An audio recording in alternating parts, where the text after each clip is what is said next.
Hi, the host. All right, so I'm gonna have some slides. Can I have my slides? Awesome. It's good to be here. All right, so I'm here to answer this simple question. Can equal rights make us more productive? And the answer is yes. Thank you for having me. This was awesome. All right.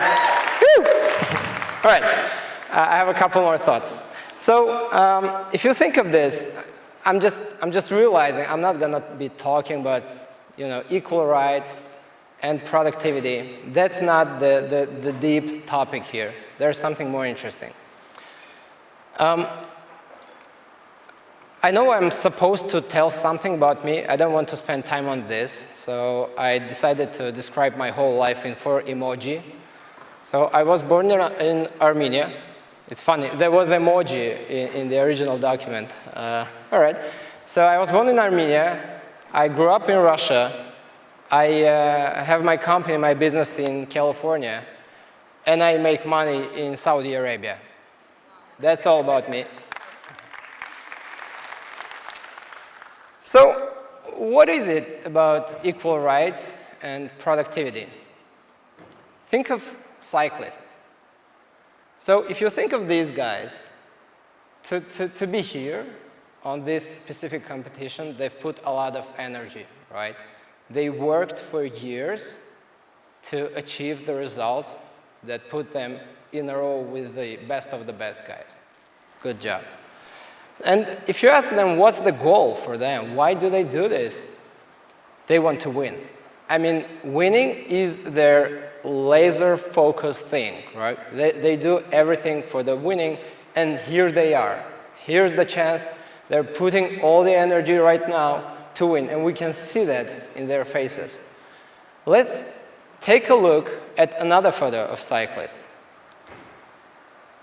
All right, this guy doesn't look like someone who's putting all his energy, right? He's doing something else. What exactly is he doing? I think this guy is celebrating. So even though he's not done, he haven't won yet. They are still in process. And the guy on the left, in yellow, is definitely, willing to win. But this one already believes that he won, and he's celebrating. Which is okay if he does.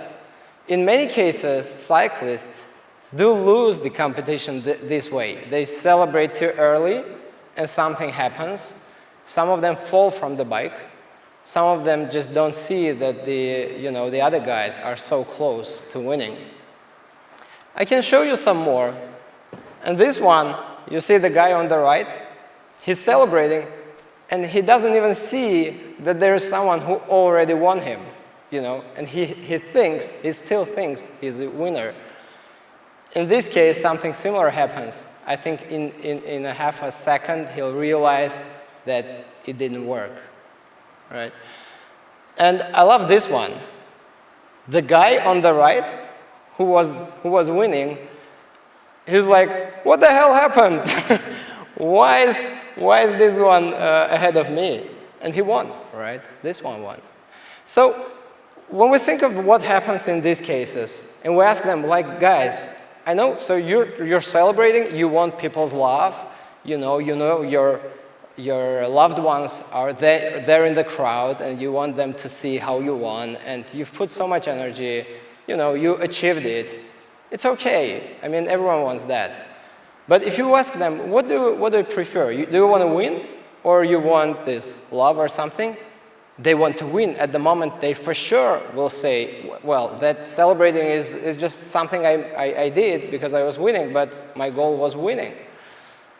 In reality, this thing, when we have the main goal, and we have some, in parallel, we have some additional goals that are small ones compared to the main goal, but still can affect the way we behave. This is something we can call conjoined tasks. Okay, so you have the main goal and you have the small ones, which are conjoined, which is okay. We're not here to judge. We all do that. But the power of conjoined tasks might be really, really big. And they can affect the result, and you'll lose.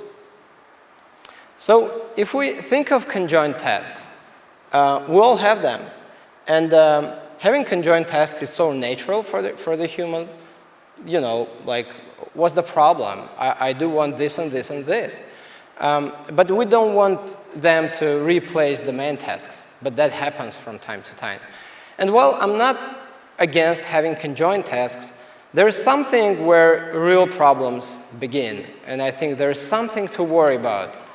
It's that conjoined tasks may be something that we came up with. It's our own needs and wills. But there is something else when other people, the society, put some ideas into our heads. And the way they perceive us makes us behave differently. Not because we want, not with a guy who wanted to celebrate. No, they make us do things we don't want to do. For example, a young lady who is very, successful in her company, and she's going to manage many people, she's going to get promoted, and she sees all these people looking at her like, you're just a girl, you're going to have babies, this is not your work. Now, part of her brain should focus, on interacting with, on thoughts that, what should I do to look like I can make this all right?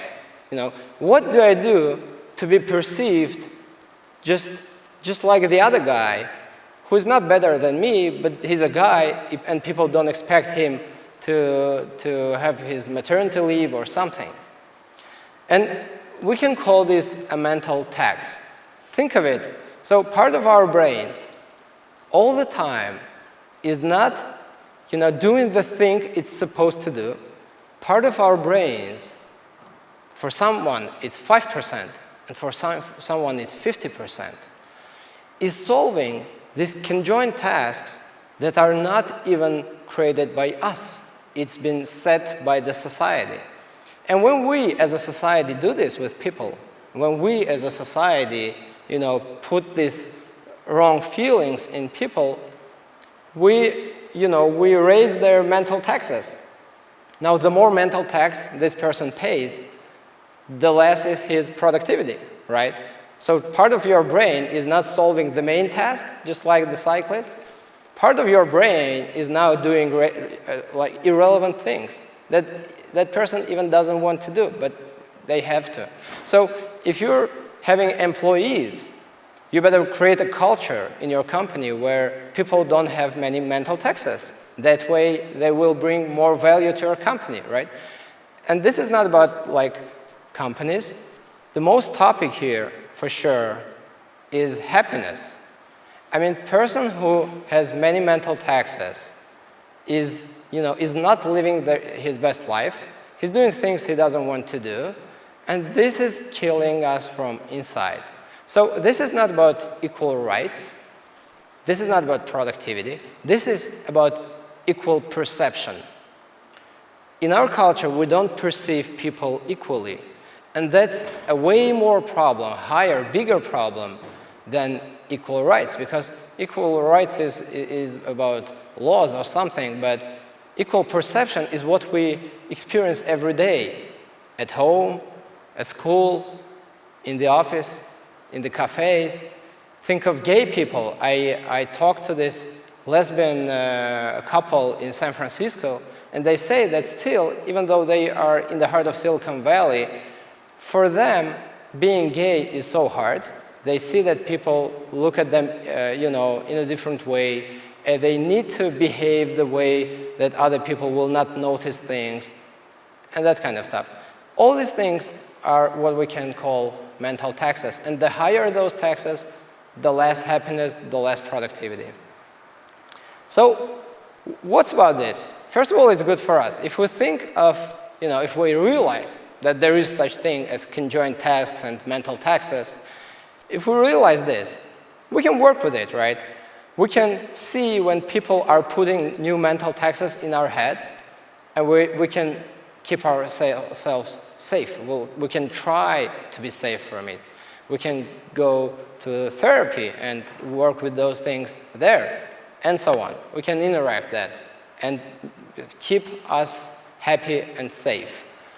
Second, it's good for people around us. I mean, if you think of mental tax, if you think of it this way, that, you know, all of us do this. We create thoughts, put them into people's minds, and make them less happy, and make them less productive, and make them do things they don't want to do, just because the way we perceive them. So if you have this idea in your head, you can help people around you feel more safe and happy.